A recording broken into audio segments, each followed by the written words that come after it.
സംഖ്യാപുസ്തകം 36 അധ്യായം 1 മുതലുള്ള വാക്യങ്ങൾ. യോസേഫിന്റെ മക്കളുടെ കുടുംബങ്ങളിൽ മനശ്ശെയുടെ മകനായ മാഖീരിന്റെ മകനായ ഗിലെയാദിന്റെ മക്കളുടെ കുടുംബത്തലവന്മാർ അടുത്തുവന്ന് മോശെയുടെയും ഇസ്രായേൽ മക്കളുടെയും ഗോത്രപ്രധാനികളായ പ്രഭുക്കന്മാരുടെയും മുമ്പാകെ പറഞ്ഞത്, ഇസ്രായേൽ മക്കൾക്ക് ദേശം ചീട്ടിട്ട് അവകാശമായി കൊടുപ്പാൻ യഹോവ യജമാനനോട് കൽപ്പിച്ചു.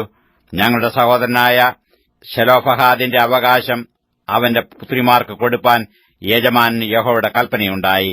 എന്നാൽ അവർ ഇസ്രായേൽ മക്കളുടെ മറ്റു ഗോത്രങ്ങളിലെ പുരുഷന്മാരിൽ വല്ലവർക്കും ഭാര്യമാരായാൽ അവരുടെ അവകാശം ഞങ്ങളുടെ പിതാക്കന്മാരുടെ അവകാശത്തിൽ നിന്ന് വിട്ടുപോകുകയും അവർ ചേരുന്ന ഗോത്രത്തിന്റെ അവകാശത്തോട് കൂടുകയും ചെയ്യും. ഇങ്ങനെ അത് ഞങ്ങളുടെ അവകാശത്തിന്റെ ഓഹരിയിൽ നിന്ന് പോയിപ്പോകും.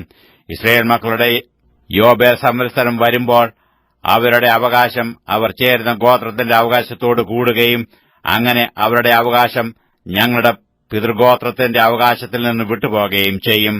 അപ്പോൾ മോശെ യഹോവയുടെ വചനപ്രകാരം ഇസ്രായേൽ മക്കളോട് കൽപ്പിച്ചത്, യോസേഫിന്റെ പുത്രന്മാരുടെ ഗോത്രം പറഞ്ഞത് ശരി തന്നെ.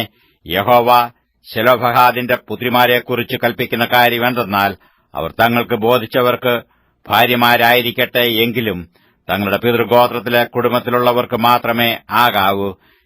ഇസ്രായേൽ മക്കളുടെ അവകാശം ഒരു ഗോത്രത്തിൽ നിന്ന് മറ്റൊരു ഗോത്രത്തിലേക്ക് മാറരുത്. ഇസ്രായേൽ മക്കളിൽ ഓരോരുത്തൻ താന്താന്റെ പിതൃഗോത്രത്തിന്റെ അവകാശത്തോട് ചേർന്നിരിക്കണം.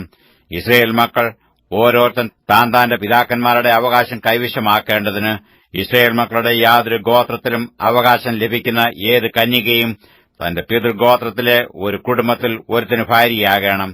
അങ്ങനെ അവകാശം ഒരു ഗോത്രത്തിൽ നിന്ന് മറ്റൊരു ഗോത്രത്തിലേക്ക് മാറാതെ ഇസ്രായേൽ മക്കളുടെ ഗോത്രങ്ങളിൽ ഓരോരുത്തൻ താന്താന്റെ അവകാശത്തോട് ചേർന്നിരിക്കണം. യഹോവ മോശെയോട് കൽപ്പിച്ചതുപോലെ ശെലോഫഹാദിന്റെ പുത്രിമാർ ചെയ്തു. ശെലോഫഹാദിന്റെ പുത്രിമാരായ മഹ്ള, തിർസ, ഹൊഗ്ല, മിൽക്ക, നോവ എന്നിവർ തങ്ങളുടെ അപ്പന്റെ സഹോദരന്മാരുടെ പുത്രന്മാർക്കു ഭാര്യമാരായി. യോസഫിന്റെ മകനായ മനശ്ശെയുടെ പുത്രന്മാരുടെ കുടുംബങ്ങളിൽ അവർ ഭാര്യമാരാകുകയും അവരുടെ അവകാശം അവരുടെ പിതൃകുടുംബത്തിന്റെ ഗോത്രത്തിൽ തന്നെ ഇരിക്കുകയും ചെയ്തു. യെരിഹോവിനെതിരെ യോർദാൻ അരികെ മോവാബ് സമഭൂമിയിൽ വെച്ച് യഹോവ മോശെ മുഖാന്തരം ഇസ്രായേൽ മക്കളോട് കൽപ്പിച്ച കൽപ്പനകളും വിധികളും ഇവ തന്നെ.